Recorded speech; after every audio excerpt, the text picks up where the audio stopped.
नमस्कार, fast and facts में आप सभी का स्वागत है। मैं हूं आपके साथ, मैं मानसा मलिक और मेरे साथ हैं अदिति। शुरू करते हैं खबरें पूरी रिसर्च के साथ।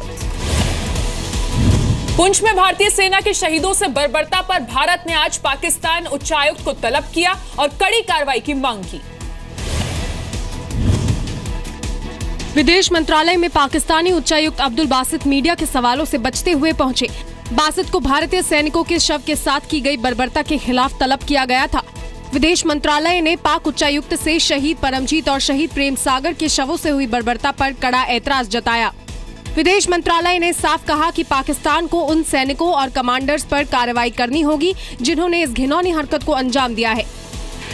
The Indian side has sufficient evidence that this act was committed by personnel of the Pakistan Army who crossed the line of control in the Krishna Ghati sector. Government also demanded that Pakistan take immediate action against its soldiers and commanders responsible for this heinous act. इस बीच घाटी में सुरक्षा के बदले हालात पर आज गृह मंत्रालय में आंतरिक सुरक्षा पर हाई लेवल मीटिंग हुई। एनएसए अजीत डोवल के अलावा आईबी और रॉ के प्रमुख भी मौजूद थे। पुंछ में शहीद परमजीत और प्रेम सागर के शवों से बर्बरता के आरोप को पाकिस्तान नकार चुका है। पाकिस्तान के डीजीएमओ ने भारतीय सैनिकों के साथ बर्बरता पर भारत से सबूत मांगे हैं। भारतीय डीजीएमओ ने पाक डीजीएमओ से कल हॉटलाइन पर बात की और विरोध दर्ज कराया। पाकिस्तान ने देर रात मेंढर सेक्टर में युद्ध विराम का उल्लंघन किया। जवाब में भारतीय सेना ने भी फायरिंग की। आंतरिक सुरक्षा को लेकर अब शाम को पीएम निवास पर बैठक होगी, जिसमें गृह मंत्री पीएम मोदी को कश्मीर के हालात की जानकारी देंगे। उत्तराखंड में केदारनाथ धाम के कपाट आज खुल गए। सबसे पहले दर्शन पीएम नरेंद्र मोदी ने किए। केदारधाम पहुंचने पर पीएम मोदी का स्वागत कुमाऊं रेजिमेंट के बैंड की परंपरागत धुन से हुआ। पीएम विशेष गाड़ी से मंदिर तक पहुंचे। पीएम ने मंदिर पहुंचकर भगवान शिव का जलाभिषेक किया। पूजा आधे घंटे चली। इसके बाद पीएम को त्रिपुंड लगाया गया।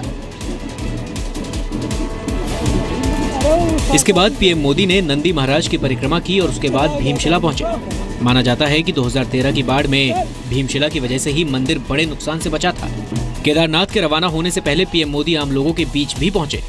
पीएम ने सुरक्षा जवानों और बच्चों से खास तौर पर बातचीत की। पीएम मोदी केदारनाथ जाने वाले तीसरे पीएम हैं। मोदी से पहले इंदिरा गांधी और वीपी सिंह केदारनाथ जा चुके हैं। 2013 में केदारनाथ में आई त्रासदी में हजारों मौतें हुई थी। हालांकि यात्रा अगले साल फिर शुरू हो गई थी। पीएम मोदी को केदारनाथ की प्रतिमा, मंदिर की रेप्लिका और रुद्राक्ष की माला भेंट की गई। केदारनाथ धाम की यात्रा में पीएम मोदी ने विजिटर्स डायरी में अपना संदेश भी लिखा। पीएम मोदी के बाद राष्ट्रपति प्रणब मुखर्जी भी हफ्ते के भीतर ही केदारनाथ जाएंगे। राष्ट्रपति बद्रीनाथ भी जाएंगे। हरिद्वार में प्रधानमंत्री नरेंद्र मोदी ने पतंजलि रिसर्च इंस्टीट्यूट का उद्घाटन किया। इस मौके पर बाबा रामदेव ने पीएम को राष्ट्र ऋषि का सम्मान दिया। हरिद्वार में 200 करोड़ रुपए की लागत से तैयार पतंजलि रिसर्च इंस्टीट्यूट का उद्घाटन करने खुद प्रधानमंत्री नरेंद्र मोदी पहुंचे। इस मौके पर उत्तराखंड के राज्यपाल और सीएम त्रिवेंद्र सिंह रावत समेत कई हस्तियां मौजूद थी। बाबा रामदेव ने पीएम को देश के लिए प्रेरणा स्रोत बताया और उपाधि से भी नवाजा। अखंड प्रचंड पुरुषार्थ करने वाला पहला महामानव देखा है। हम पुनः अभिनंदन करते हैं ऐसे कर्मयोगी का। राष्ट्र ऋषि ने जो पतंजलि रिसर्च इंस्टीट्यूट का उद्घाटन किया है, ये हिंदुस्तान की पहली आयुर्वेद के क्षेत्र में रिसर्च करने वाली एक बहुत बड़ी अनुष्ठान की यात्रा। इसी कहते हैं 125 करोड़ हिंदुस्तानी एक एक कदम आगे बढ़ते हैं तो 125 करोड़ आगे बढ़ता है हिंदुस्तान। मैं एक ही बात कहता हूं मोदी जी, संक्षेप में यहां से आपका राष्ट्र यज्ञ की सेवा में जो भी आप कर रहे हैं, एक आहुति स्वामी रामदेव, आचार्य बालकृष्ण और पतंजलि योगपीठ की भी होगी। जो भी आप कर रहे हैं। प्रधानमंत्री ने अपने भाषण में बाबा रामदेव की तारीफ की और कहा कि शक्ति को भुला देने की आदतों ने देश का नुकसान किया है। प्रिवेंटिव हेल्थ केयर पर बल देना पड़ेगा और प्रिवेंटिव हेल्थ केयर का उत्तम से उत्तम रास्ता जो है और सस्ते से सस्ता रास्ता है वो है स्वच्छता। 125 करोड़ देशवासी तय करें कि मैं गंदगी नहीं करूंगा। देश का सबसे बड़ा आयुर्वेदिक रिसर्च इंस्टीट्यूट है Patanjali research institute.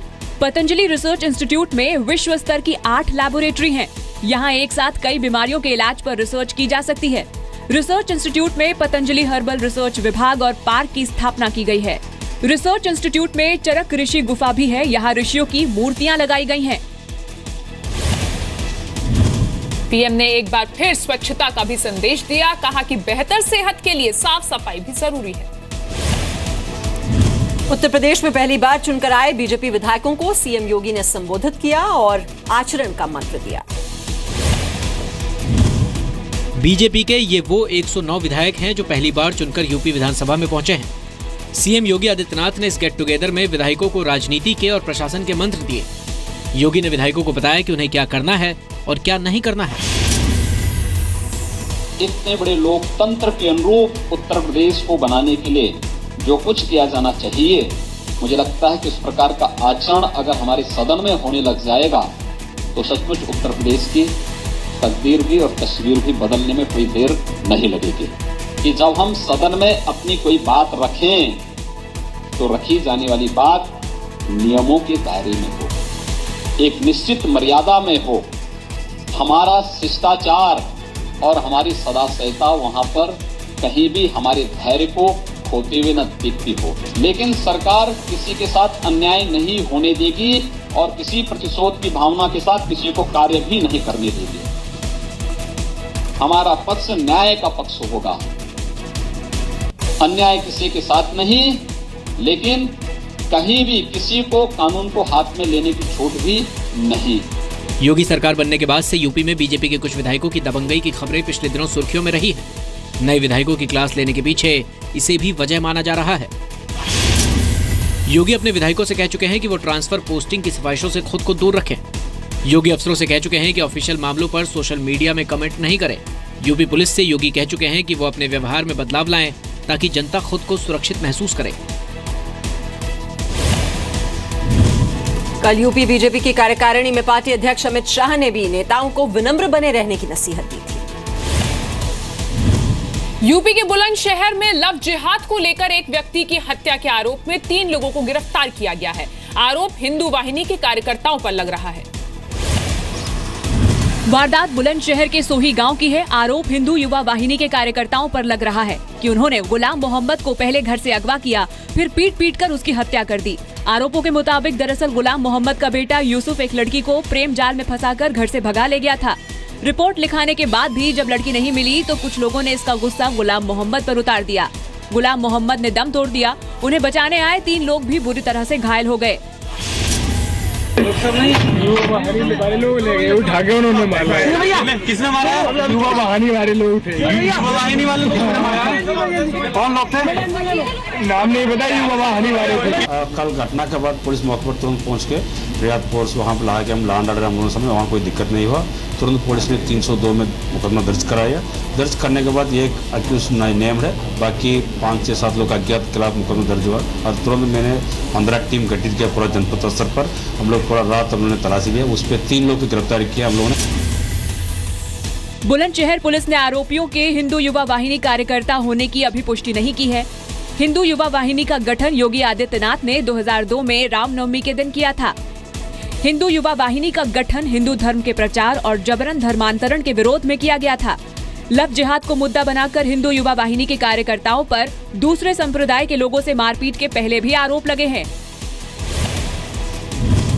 Bulandshahr police के मुताबिक दोनों संप्रदायों में टकराव जैसे फिलहाल कोई हालात नहीं है। एहतियात के तौर पर पुलिस फोर्स अभी भी मौके पर मौजूद है।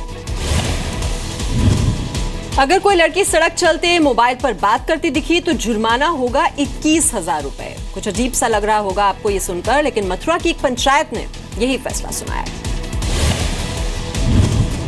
मथुरा के मंडोरा गांव की पंचायत का इस अजीब फैसले के पीछे तर्क है कि लड़कियां सड़क पर मोबाइल पर बात करती हुई दिखती हैं तो इससे उनकी बदनामी होती है, उनके चाल चलन पर सवाल खड़े होते हैं, माँ बाप का नाम भी खराब होता है। 21,000 रुपए जुर्माना तय करने के साथ साथ पंचायत ने एक कमेटी भी बना दी है जो नजर रखेगी कि लड़कियां कहीं नियम तो नहीं तोड़ रही हैं।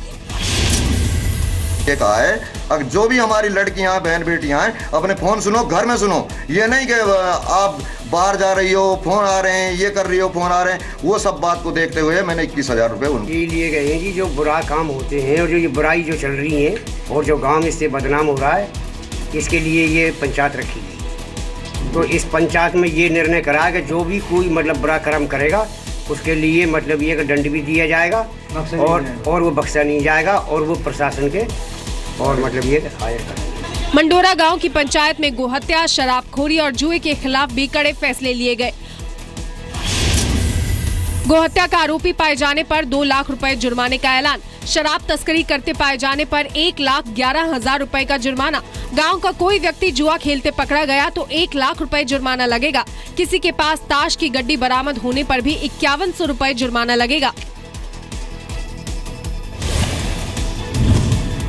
पंचायत का कहना है कि ऐसे कड़े फैसले लेकर वो यूपी को अपराध मुक्त बनाने के योगी सरकार के उद्देश्य में उनकी मदद ही कर रही है। और इस वक्त की बड़ी खबर आपको दे देते हैं जो मुंबई से आ रही है। मुंबई के डोंगरी इलाके में झुग्गियों में आग लग गई है।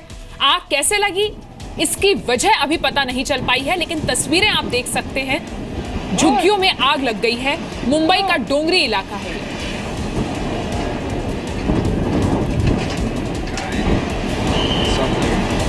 जम्मू कश्मीर के पुंछ में शहीद हुए प्रेम सागर का देवरिया में आज अंतिम संस्कार किया गया। उत्तर प्रदेश के देवरिया में बीती शाम शहीद प्रेम सागर को गार्ड ऑफ ऑनर दिया गया और उनका अंतिम संस्कार किया गया। बीएसएफ के हेड कांस्टेबल प्रेम सागर जम्मू कश्मीर के पुंछ में शहीद हो गए थे। शहीद के शव के साथ बर्बरता की बात जानकर शहीद के परिवार और गांव में गुस्सा दिखा। अंतिम संस्कार के दौरान भारत माता की जय और पाकिस्तान मुर्दाबाद के नारे लगे।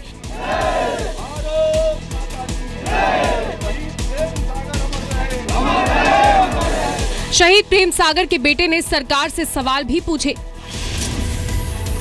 बस एक ही मांगे, या तो हमारे माननीय प्रधानमंत्री जी या हमारे मुख्यमंत्री जी, कोई दोनों में से कोई एक आकर के हमारे पिताजी को सम्मानित करे और मैं उन्हीं से कुछ प्रश्न पूछना चाहता हूँ, बस यही बात। और जो हमारे सैनिक बलिदान हुए हैं उनका बलिदान बेकार नहीं जाएगा और पूरा भरोसा है मैं भारत सरकार के ऊपर कि वो कार्रवाई उपयुक्त समय पर उनके खिलाफ निश्चित रूप से करेगी।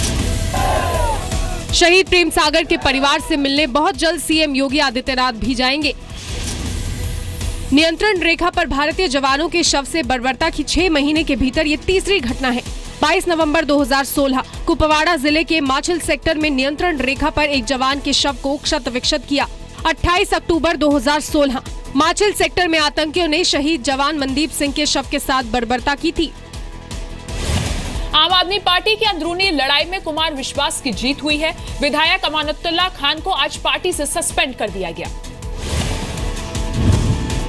दिल्ली में आम आदमी पार्टी के अंदर चल रही खींचतान में कुमार विश्वास की जीत हुई है। आम आदमी पार्टी ने कुमार विश्वास पर आरोप लगाने वाले अमानतुल्लाह को सस्पेंड कर दिया और कुमार विश्वास को राजस्थान के लिए इंचार्ज बनाया गया।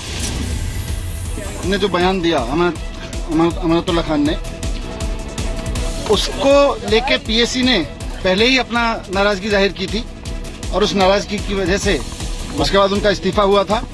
उसके बाद उनका इस्तीफा स्वीकार भी हुआ था। अभी निर्णय लिया गया है कि अमानतुल्लाह खान को पार्टी की मेंबरशिप से सस्पेंड किया जा रहा है और उनके इस एक्शन, उनकी जो बयानबाजी थी उसको लेके एक कमेटी बनाई गई है। लेकिन कुछ विचार विमर्श पार्टी में होने चाहिए थे, जो हो रहे हैं। अब उनकी प्रक्रिया प्रारंभ हुई है, उसके लिए मैं आभार व्यक्त करता हूं और उस हर कार्यकर्ता को, उस हर व्यक्ति को जिसने इस कठिन समय में मेरे साथ खड़े होने के लिए स्वयं को आगे लाए, उन सबको आभार देता हूं। इससे पहले कुमार विश्वास को मनाने का दौर चलता रहा। बीती रात कुमार विश्वास के घर देर रात तक बैठक चली। बावजूद इसके कुमार विश्वास नहीं माने और अमानतुल्लाह को पार्टी से निकाले जाने की मांग पर अड़े रहे। अमानतुल्लाह खान ने कुमार विश्वास पर पार्टी को तोड़ने के लिए काम करने का आरोप लगाया था। अमानतुल्लाह खान ने कहा था कि बीजेपी और आरएसएस के इशारे पर विधायकों को 30 करोड़ का ऑफर दिया जा रहा है। आम आदमी पार्टी की कई विधायकों की मांग पर अमानतुल्लाह खान ने पीएसी से इस्तीफा दे दिया था।